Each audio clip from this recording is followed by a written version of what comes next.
Well, thank you for those very kind words, and thank you for all of you, for attending this session, and to the organizers, and especially to Aviad for convening and suggesting this panel.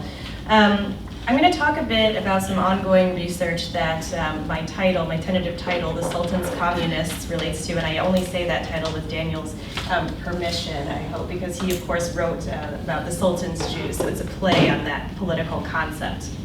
My overall project examines the role of Jews in the Moroccan Communist Party and participation in the national liberation movement in Morocco.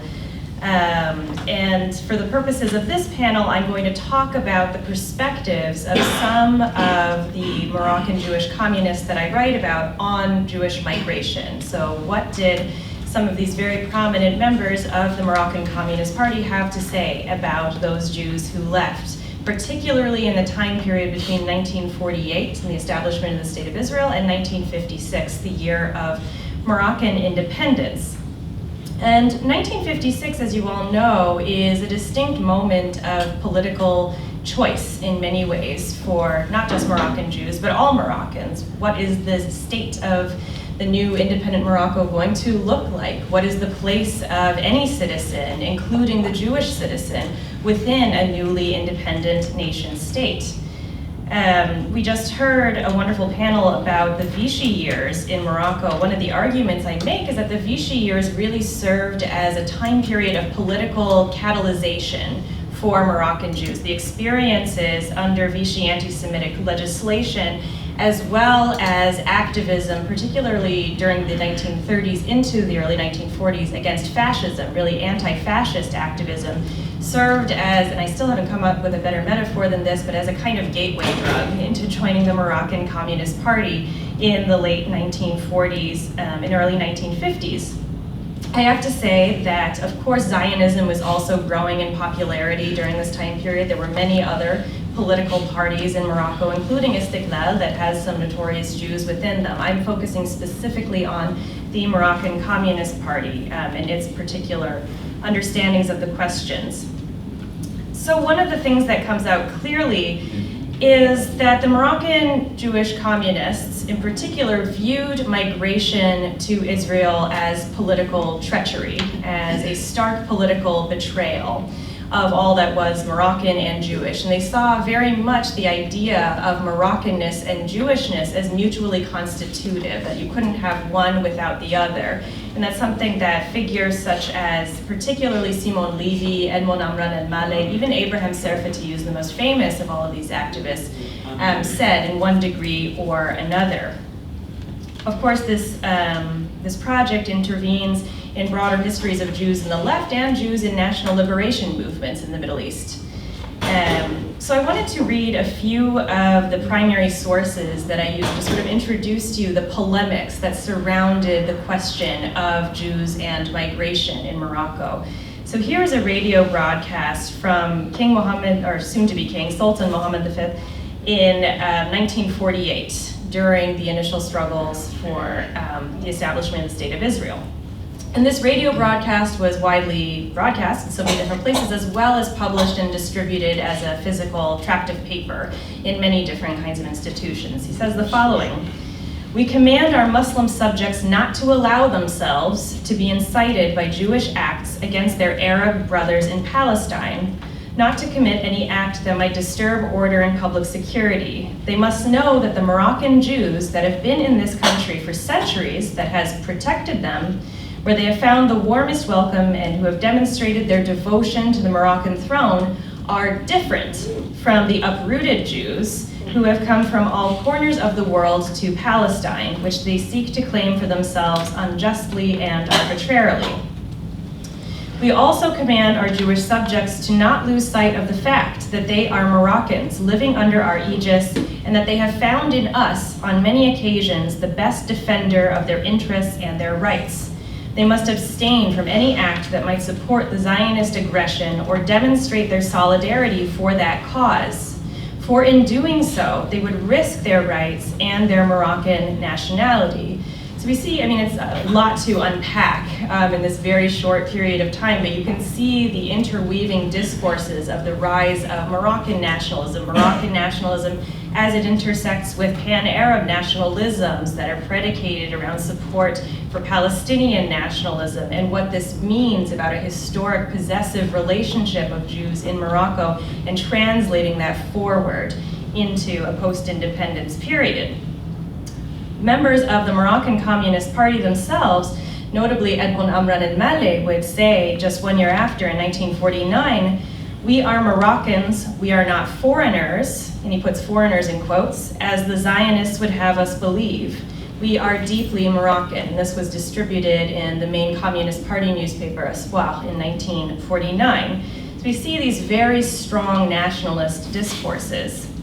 In 1951, the Moroccan Communist Party distributed a targeted tract to the Jewish community, specifically around Casablanca, but it was also reproduced in other locations. And this kind of political tract would be slipped under the doors of synagogues and into people's mailboxes, that sort of thing. And it was provocatively entitled, "Union Against Our Children's Assassins."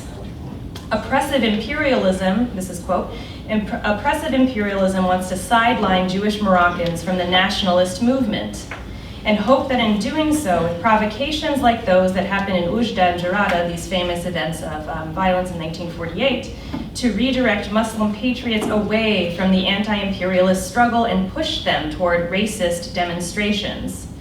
The patriots demonstrate that Jewish Moroccans are considered by this country's Muslims to be part of the Moroccan nation.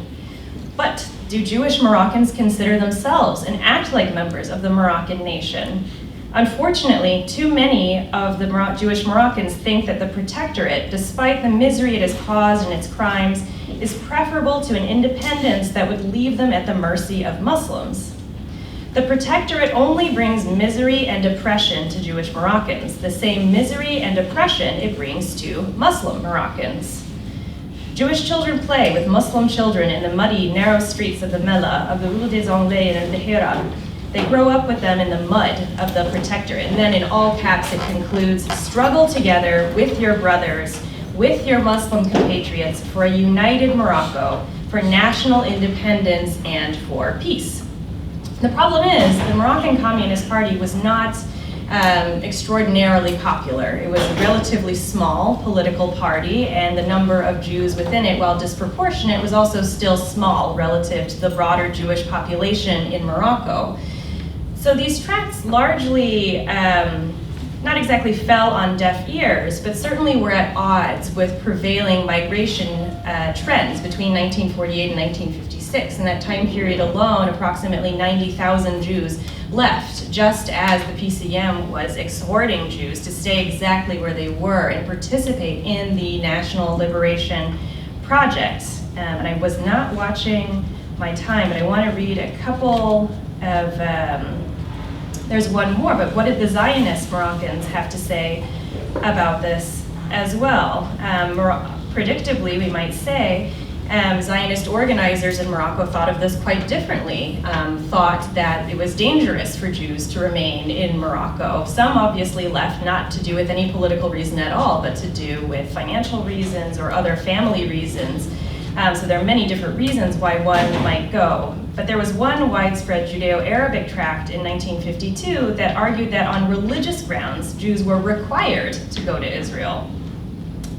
And I'm not going to read you the whole thing, but he says, "Every Jew must understand what's coming in the near future, for what's going on is just the beginning. Everyone who advises their friend to wait will be held responsible for that friend's blood, and this crime will never be forgotten. Every father or mother who prevents the departure of their children to Israel embitters their lives and destroys their progeny." And there are many other countervailing discourses that surround the problem of migration in Morocco in the run-up to independence in 1956. And I'll just conclude with a sort of note of optimism that also then turns into a kind of ominous note. In 1956, very famously, this organization, Al-Wifaq, the Entente, is founded at the instigation of a number of notable Moroccan Jews, as well as the Makhzen and several other political players. And the idea is to have a formal political organization within which Moroccan Jews can do that overt nation-building project. However, the Wefaq organization itself becomes quickly discredited and quickly becomes regarded as the inauthentic spokesperson for Jewish life in Morocco. So I'll leave it at that, only to make the point that we have to avoid a tendency to think of, so many Jews left in this certain time period and it's for this set of reasons. There are complicated histories about the Jews that chose to stay, and they had a very vexed relationship to the Jews that left, particularly within the radical left of the Moroccan Communist Party and all of its iterations. So I'm happy to talk more about that in the Q&A, and I will pass the baton.